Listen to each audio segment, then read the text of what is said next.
Okay, kayo po ay very much welcome po sa church po. Okay, so kung may Bible po kayo, Psalms chapter 107, mga awit na sa Old Testament po yan, baka sa New Testament naman natin.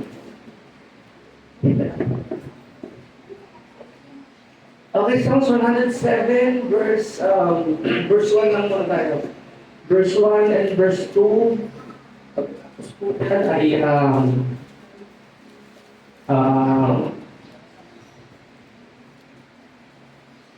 ito na po, ESP ang gamit po.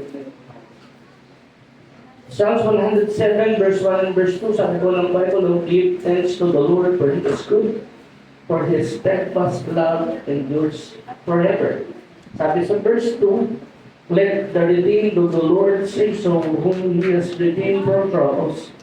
In verse 3, "And gathered in from the lands from the east to the west, to the north, and from the south." Let's pray. Lord, salamat po na Ikaw, Panginoon, ng Diyos ko na aming kinikilala, Diyos na aming nasa kalagitnaan. At higit sa lahat na pinag-aalayan po namin ang pagsamba, Panginoon. Ikaw ang Diyos na pinakamataas sa lahat, na puspos ng kabanalan, ng kadakilaan. Kaya mo, Lord, nasa umagang ito ay hininapalan namin ng pagkilos ng Espiritu Santo na siyang magbibigay po ng kaunawaan, dadalhin kami sa katotohanan, at bibigyan kami ng aral. Salamat po sa gabay at pagtulay, sa ngalan po ng Panginoong Kristo, ay kung natin magsabi ng Amen. Okay, balik po tayo, Psalms 107 verse 2. Yan, kita nyo na. Okay, NIV. Yan. Alam niyo ba yung kanta na yan? Let the redeemed of the Lord say so. Yeah. Let the redeemed of the Lord say so. Wala kung buhay pa sumulan yan. Let the redeemed of the Lord say so. Ano ka sunod? I redeemed, I redeemed. Kaya, alam natin edit, no? Alam mo na yung mga masakay. So actually, Psalms 107, mga kapatid, ang tawag po dyan ay a story chapter. Actually, yan buong takata po na yan is a story chapter about thanksgiving and faithfulness from the Lord. Now, it is a story. Story po yan. So may umaga, nung naparito po kayo, pwede ko ba kayong tanungin, ano po ang story ng inyong buhay? Yan, what is your story today? Anong story ang dala nyo ngayong umaga? Actually, 107 ng Psalm, it is a story chapter. Pinapakita niya dyan yung kasaysayan, yung kwento ng bayang Israel because of disobedience. No, dahil sa hindi pagsunod sa ating Panginoon, suffered, mga kapatid, ng sari-sari at samot-saring pagsubok po sa na kinasuungan po nila. Ang aklat po ng mga awit kabanatang 107 ay it is a liturgical song of thanksgiving being offered at one of the Israel's great festival. Pag meron silang mga festival, Psalms 107, verse 1 and verse 2 are being sing. No? Ano po yan? Yan po ay inaawit. As a liturgical or a ritual song, being mentioned and being sung whenever a great festival happening in the people of Israel. Pag meron silang mga festival, 107 verse 2, mga kapatid, inaawit po yan. So it is a liturgical thanksgiving song. Kaya nga po din natin kinakata yung Let the Redeemed, the Lord save so, diba? So, starting 107, you can see the main theme. Actually, the main theme po ng Psalms 107 lies on the first verse and on the second verse. Ang sabi niyan, "Oh, give thanks unto the Lord, for He is good,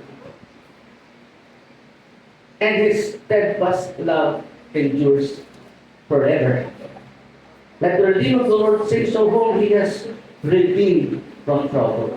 So yun ang pinaka-main theme, main objectives why na isinulat po yung in Psalms 100, it is in line in the book of 5 ng aklat po ng mga awit, na yung 107 po na yan, mga kapatid, ay pinaka-main theme po nga, pinaka-main thought, idea ng tao kong sumulat yan is the proclamation and thanksgiving for what God has done. There are three things you can see from verse 1 up to verse 3. The first verse was, let us give thanks unto God for He is good. The first was the goodness of God, and the second one is the love of God, and the third one is the redemption of God. So tatlo yan. No, from 107 verse 1 up to verse 3, you can see the main theme, the main idea, what is meant by the word, the songs of redemption. It is an explanation, it is an expression of God's love, it is an expression of God's goodness, and it also an expression of God's redemptive work sa bayan Israel. But because of disobedience, mga kapatid, the Lord has let this people, let this chosen nation suffer things. Dahil kasi katigasan nila ng ulo, dumaranas po nila sila ng sari-saring mga pagsubok. Ang papansinin niyong mabuti, why let the redeemed of the Lord say so, it is an expression of God's love, God's goodness, and redemptive word of God, makikita niyo in verse 3. Tingnan niyo. Sabi sa verse 3, sabi po ng verse 3, and gathered them from the land. Apat po yung corners po na binanggit po yan, from the east, to the west, to the north, and to the south. Have you ever imagined why the song of redemption is being written?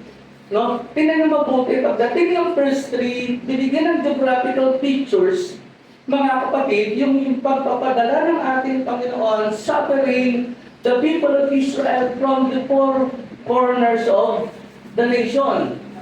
Four directions po ang binanggit in verse 3, then you can see na pinadadala po ng ating Panginoon ang bayan ito, inaalaw ng Lord na yung bayan ito na sa sobrang patigasan po. Because of disobedience, God led them into east, into the west, into the north, and into the south. For geographical directions po ang binabanggit po dyan, very significant din po yan. If ever that you are reading history, then you can see mga kapatid na why does God allow these people from east, from north, from south, and up to the west? The main reason is about disobedience. No? Tayo din, when we are disobedient, inaalaw din tayo, pinadadala po tayo ng ating Panginoon doon. Isa po sa pinaka-main verse na gusto kong makita nyo sa 127 verse 7,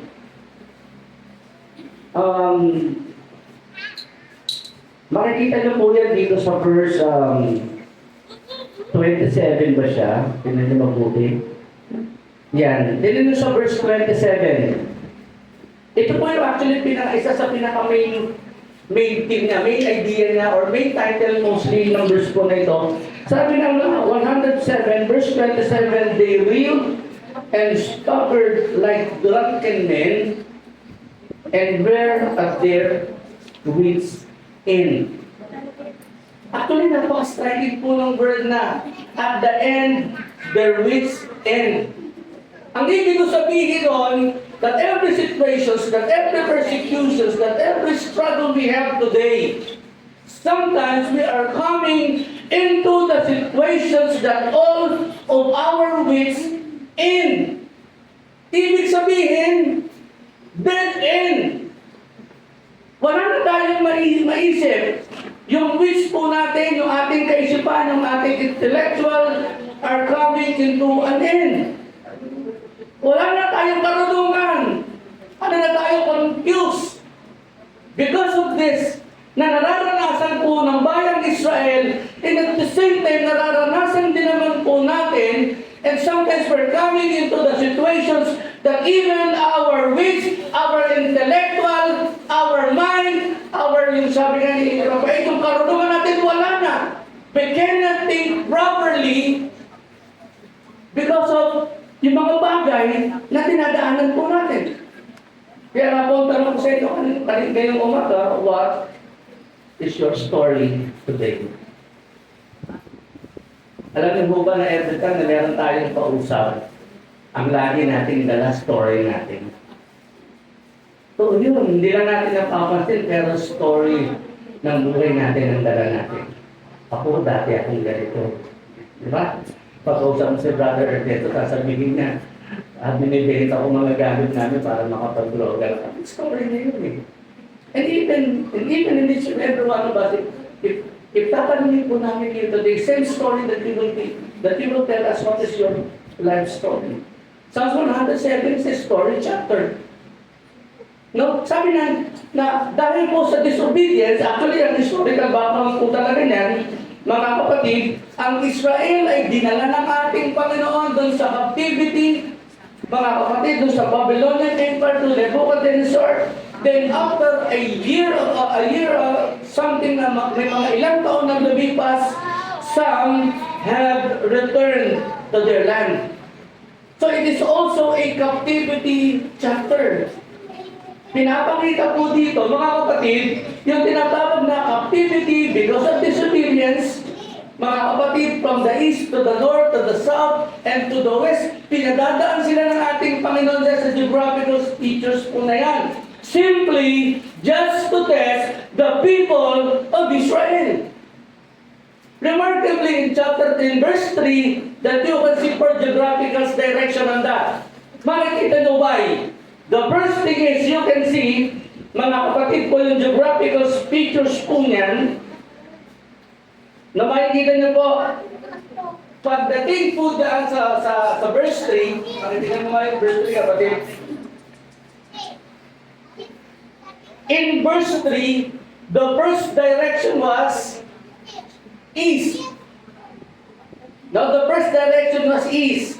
And they gathered them from the land of the east. And what will you see on the east? The east side of that, geographical, mga kapatid, is the Babylon itself. It is written in Ezra chapter 1. It is also written in Psalms 106 verse 47. The first direction was east, and east was on Babylon. The east was the Babylon itself. Yung kinabibilangan po nila ngayon, nung sila'y na-exile, sila'y na sa captivity, the geographical direction was east, and that is the Babylon itself. Through the leadership and kingship of Nebuchadnezzar. The second part was, what will be the second direction? The east and from the west. And what will you see on the west? 2 Samuel chapter 8 verse 1, you will see the Philistines. 2 Samuel chapter 8 verse 1 and 2 Kings chapter 18 verse 8. Doon sa east, nandun yung mga Babylons. Pagdating mo sa west, tama ba west? Pagdating mo sa west, nandun yung mga Filisteo. Number one, arch enemy of the people of Israel.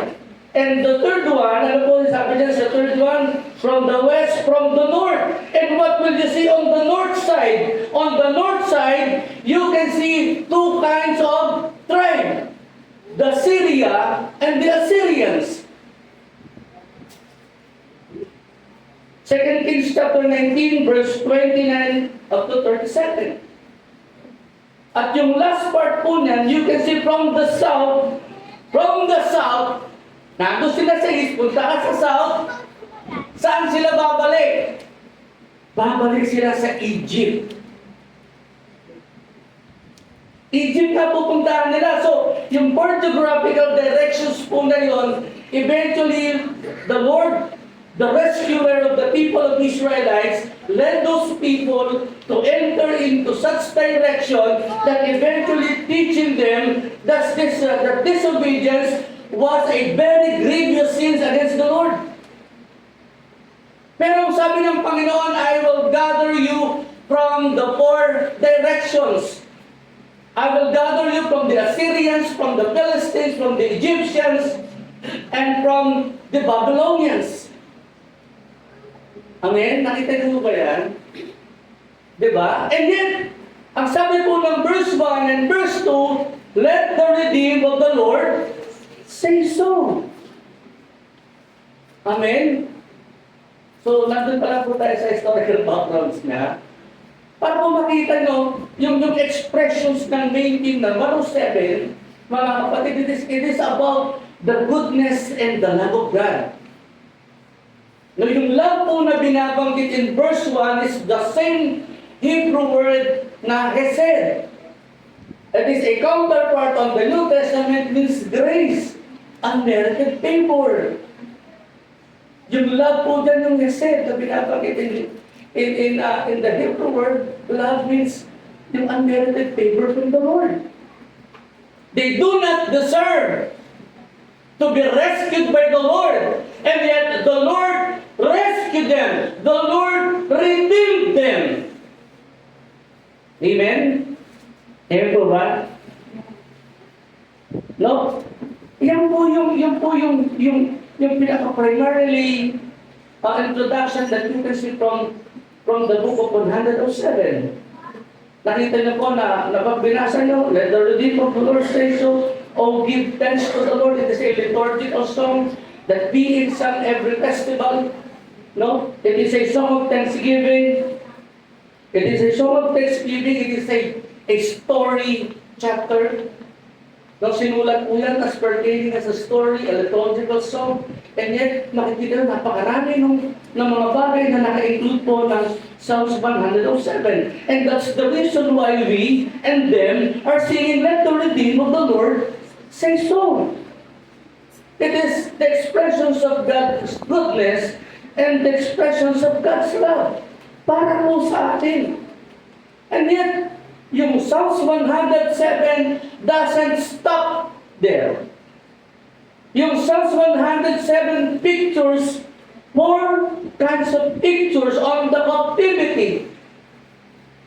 Yung buong kabuuan or yung the totality of Psalms 107 pictures four kinds of experiences, four kinds of story when a person, a nation turns away from the Lord. Pag ang bansa ay lumayo sa Panginoon, pag ang bansa ay nawala sa Panginoon, pag ang bansa ay tumalikod, which is alam naman po natin that every time sinasabi po ng Panginoon, a stiff-necked and a stubborn nation, that every time the Lord delivered them, iilang panahon lang, babalik na naman sila sa idolatry. Paulit-ulit na cycle po ang bayang Israel. Mga kapatid, kaya nga nagbigay ng pausa ng ating Panginoon that you shall not intermarry foreign people. Sisirain na yung values na itinuturo po ng ating Panginoon. And then again, the people rebelled against the Lord. Moses was on the mountain 40 days. Pagbaba niya, golden calf na yung kaharap niya. No, ang bilis mag-ship po ng bayang Israel because of that disobedient spirit they have. Kaya ang ginagawa ng Panginoon, pag meron silang disobedience, the Lord will discipline them. Padadaanin sila sa apat na klase ng directions po na yan. They suffered. They suffered the Philistines. They suffered the Babylonians. They suffered mistreats and slavery in Egypt. They suffered in the hands of the Assyrians. So kinukulit po sila ng ating Panginoon sa mga bagay na yun until such time when we are reading 107, ipinicture niya, nagbigay siya ng apat na story dyan, whenever a nation or a people turning away or turning against the Lord. Ano ba yung situations ng isang bansa na tumatalikod sa ating Panginoon? The first one is in verse 4 up to verse 9. Ang sabi diyan, wanderers. Sabi po ng verse 4, the first picture was some wandered in desert ways, finding no way to a city dwell, hungry and thirsty. Sabi diyan, they soul fainted within them, then they cried to the Lord. Sabi po ng verse 4, yung iba, nangalat na doon sa ilang mga pagod, uhaw, gutom, at wala silang masisilungan. Finding no way to a city and dwelt in, hungry and thirsty, their soul fainted within them. So that will be the first picture na makikita po natin today. Whenever the nations of people, the people of Israel disobey against the Lord, ano na din nagiging consequences po nila? They become wanderers. Nagiging, ano ba sa Tagalog yung mga, nagiging palaboy sa ilang mga gutom. Walang masilungan. Walang matutuluyan. Sorry. Pag nadadagdagan nyo walang matutuluyan, ha? Para makami, dugtog pa kayong kantaran, ano? So, that will be the first picture that being written in the book of Psalms 107. When the people rebelled against the Lord led them in the wilderness, and they become wanderers. Naging mga palaboy. Amen? Okay. So what will be the response? There are 4 kinds of response regarding po sa mga dinadaanan nila. Number 1 is the predicament of men. Number 2 is the petition. Number 3, mga kapatid, is the pardoning of sins. And number 4 was the praise. Yan po yung bagay na nakapaloob po dyan. Bakit? Kasi ang Psalms 107 ay nakasali siya, nakapasok siya sa tinatawag na Hebrew poetry. Pag sinabing Hebrew poetry, when something happens, the second one was the solution. Pansinin mo mabuti, nung sila ay mga gutom, nung sila po ay mga nauuhaw, ang sabi na, they cried unto the Lord. Amen? So that will be, unang-unang po ng predicament. Ang tawag po ng word of predicament, mga kapatid, you are on the situations na hindi mo gusto. Pag nasa predicament ka na, when you rebel and disobey God, God will lead you in the wanderer. Mararanasan natin yung predicament, mararanasan natin yung awkward situations natin na hindi natin gusto. At pag nandun na tayo sa predicament state po natin, ang susunod nun, we cry out into the Lord. We petition God, have mercy. Di ba, nung sila nahihirapan na, sumisigaw sa Panginoon. Ganun din pala, pag nahihirapan na, sisigaw din pala sa Diyos. Amen. And they cried out into the Lord for the petition, and the third one was the pardoning of sin. Sabi po dyan, when they cried upon the Lord, and they cried to the Lord in their trouble, and He delivered them from their distress. Nandun na yung tinatawag na pardoning po ng ating Panginoon. When we cry to the Lord, when we're suffering a wandering experience sa buhay po natin, we just simply cry out to the Lord. We just simply admit, I am wrong, mali ako, Lord. Diba, we are petitioning God and the Lord pardons us. And the last part po nun was the praising, and we thank God. We bless God and we say, God is good. And all the time, God is good. Diba, di yan itong ating mga nararanasan, ano yung huling-huli? Sinasabi natin, God is good. Amen? For almost a week. Diba? Tagal na sa hospital, a week, no? Si Ate Maludin. Ilang days ka sa hospital, Ate Malu. Diba? Have you ever imagine, ang lakas-lakas ni Ate Malu nun, that all of a sudden, makikita siya. And yet, yung dulo po nun, di ba, the predicament, that is the situations. Number 2 is the petition, help me, Lord. And the Lord will answer, I will heal you, I will give you the provision you need. And the last one will be the praising, giving thanks to God. Thank you, Lord, dahil ikaw ang Diyos na nagkakagaling. So the same idea is inside 107 in Psalms. Amen? So what will be the number 2? Yan, ano po yung number 2 po yan?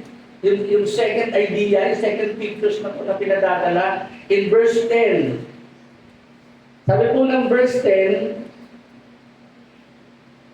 some sat in the darkness and the shadow of death, prisoners in affliction and in irons, for they have rebelled against the Lord and spurned the counsel of the Most High. So he bowed their flesh down with hard labor, they fell down with none to help. So ano yung una? When we rebel against the Lord, nagaling tayo sa wilderness experience. Diba? Kasi ganun lang Diyos eh. Kung tayo, sabi ng Hebrews, kung tayo tinuturing na anak ng Panginoon, tutubig tayo ng Panginoon. The second idea was yung prisoner. Walang tulong, nakakulong. With, sabi po ng verse 11, with none to help. Amen? With none to help. Sabi po ng mga nakasulatan, no, so he bowed their hearts and down with hard labor, they fell down with none to help. Sabi na, some wanders in darkness and to the shadow of death, prisoners in afflictions and in iron. So yung first picture, when rebelling against God will be a wandering experience, the second was a hard labor and a imprisonment experience with none to help, mga kapatid. So yung mga pangalawang pictures meron dito sa 107, unang book of Psalms. Then babalikan niyo yung 4 points. The predicament, the petition, the pardoning, and the praise. Understanding the Hebrew poetry, pagdating po ng verse 12, they cried into the Lord. That is the predicament.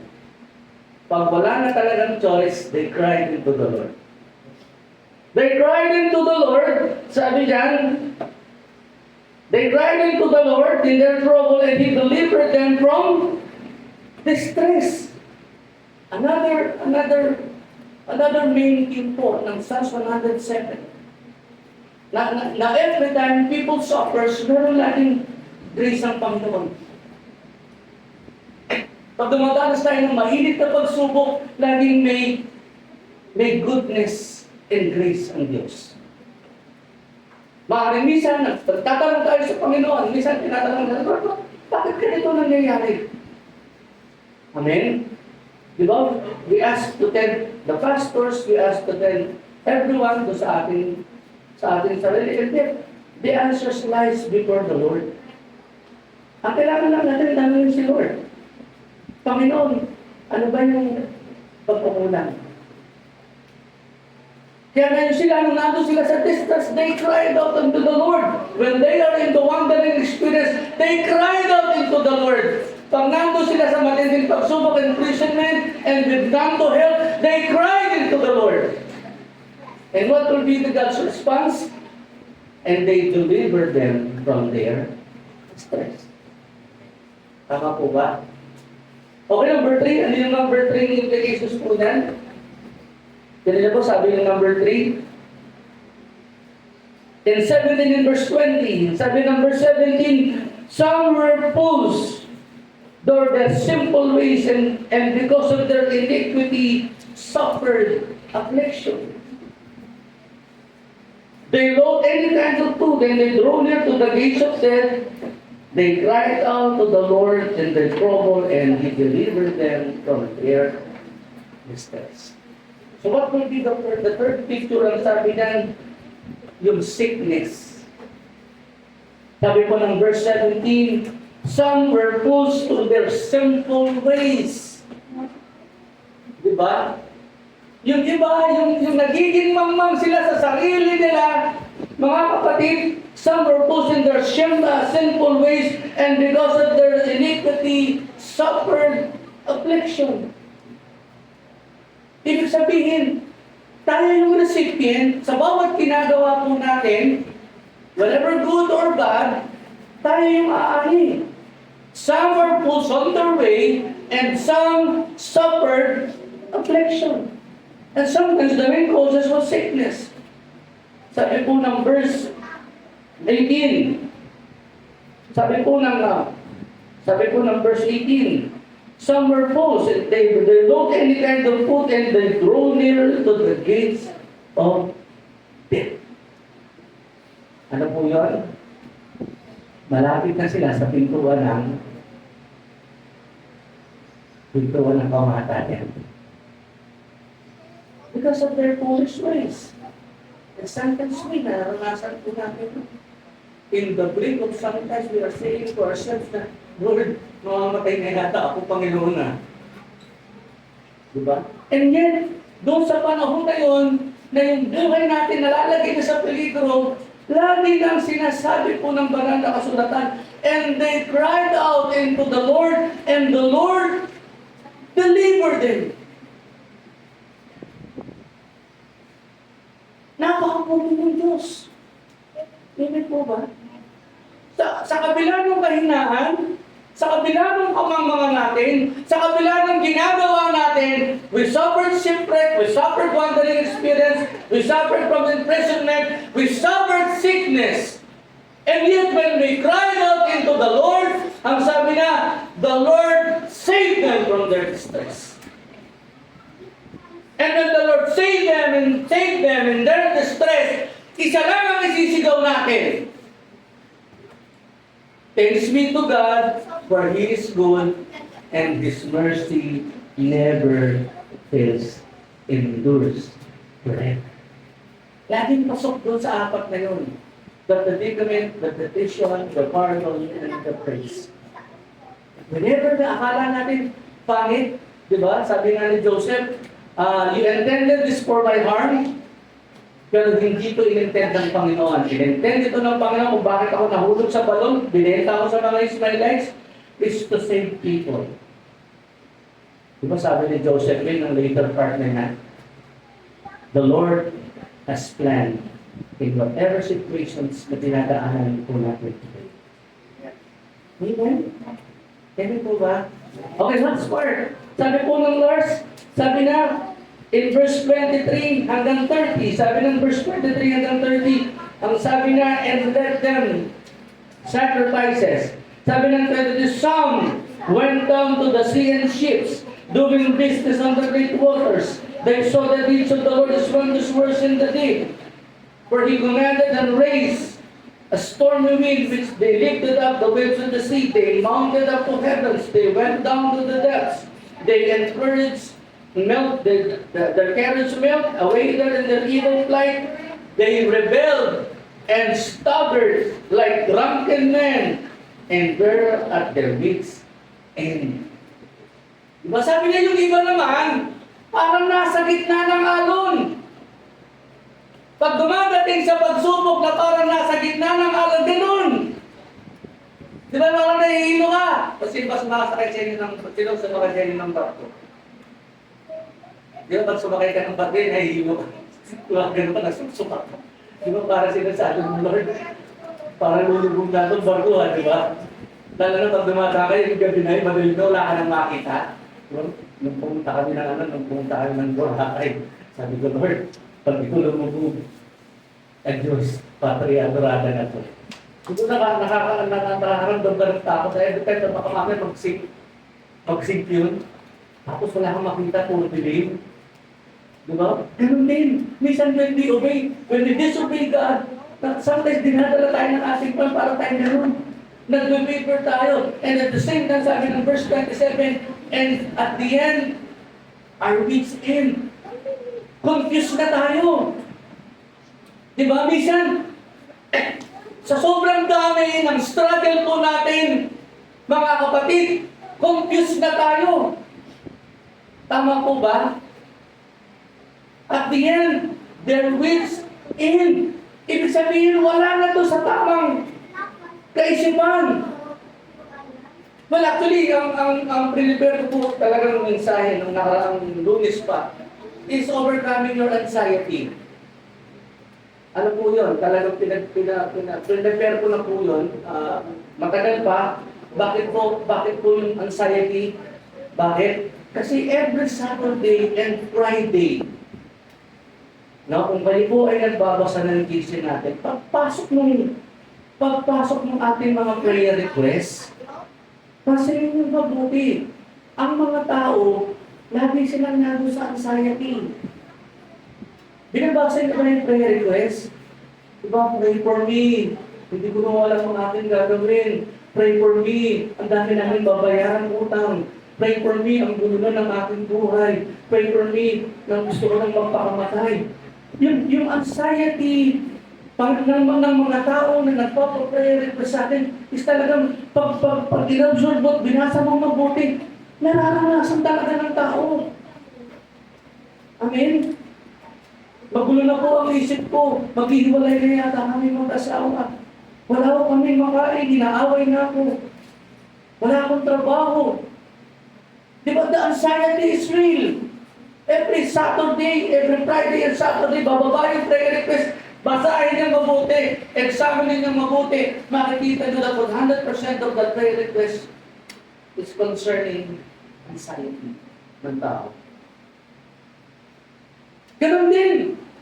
When we rebel and disobey God, isa pinaparanas din mo sa akin natin yung weeks in. Yung nandun na tayo sa dulo. Wala na tayong pag-asa. Wala na tayong naiisip. Sabi na nila, wala na tayong sa wisyo. Wala na yung karunungan natin. Why? Because of the experience that we are suffering sa buhay po natin, it is simply because of disobeying God. When you disobey God, sabi ng banal na kasulatan, some are like the waves of the sea to and fro. They are like reels and drunkards. Mga hilo, mawala na sa wisyo. Di ba, pag nawala na sa wisyo, tatakbo sa highway. Ano gagawin? Hindi ba naman, gigit-gigit eh. Di ba? Bukas yan, wala nang damit yan, nasa kalye na yan. Nanguhuli ng dano. Yung iba naman, para matapos na ang buhay, hahanap ng tali. Alam niyo po, statistically, kung babasahin yung statistic po ng Philippines, napakarami po natin suicide cases nila. Sobrang hirap po ng nararanasan po ng tao. Sa sobrang hirap, sa sobrang anxiety, sa sobrang dami ng struggle po na nararanasan ng tao, people tend to end their lives. Amen? Eh tayo na, wala lang tayo pambayad ng kuryente, naliligalit tayo. Ako pambayad ng kuryente, tutulak kami. Wala kaming ulang bukas. Wala kaming ulang mamaya. Nandiyan na naman yung mga friends ko. Alam niyo yung mga friends ko. Wala kami bigas. Diba? Mga ganun mga simple cases lang. No? Pero alam mo mga kapatid, ano po yun? Small matters. Pagkukumpara mo sa kadahilan ng Diyos.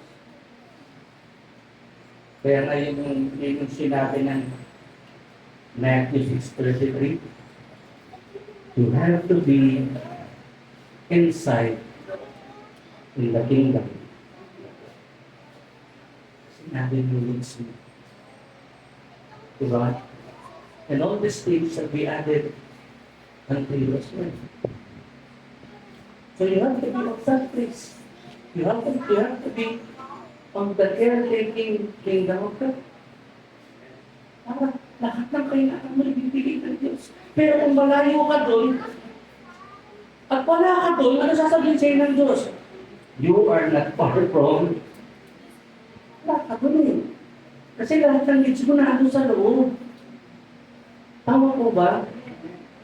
Ngayon, pag wala ka, doon sa loob, nasaan ka? Nasa loob ka pa rin. Baka nasa gig ka na, kawakan ako pa. Sasabihin ng Lord, depart.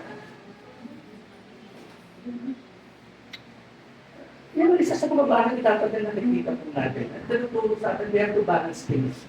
Pero kung sa atin ng banal na kasunatan, pag wala tayo sa loob, nandun tayo sa 4 directions. Nandun ang Philistines, nandun ang Assyrians, nandun ang Egyptians. Nandun lahat ng enemy natin.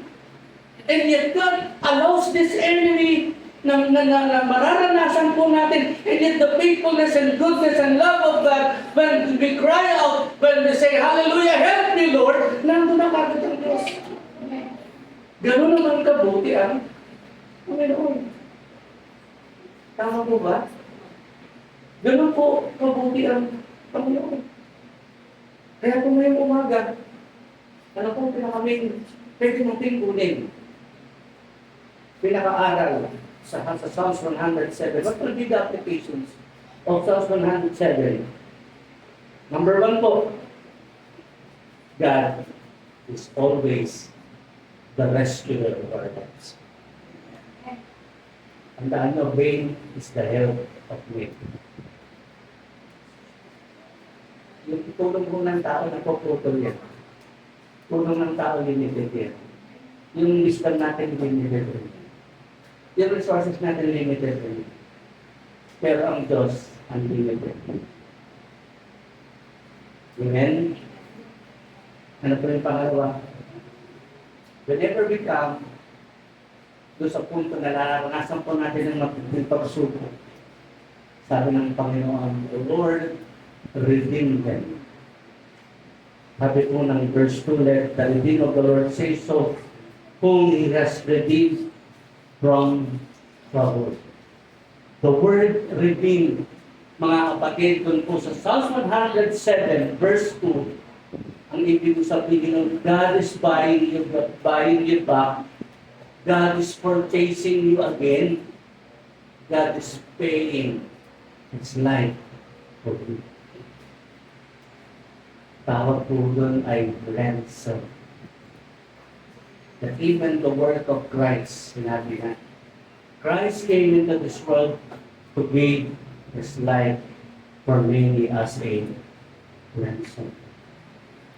Pag may problema tayo, sabi ng Lord, ako nabibili niyan. I will redeem you because I have loved you. I will redeem you, says the Lord. I will buy back. I will purchase you. I will pay it for you. Kasi nandun po yung redemptive word of God.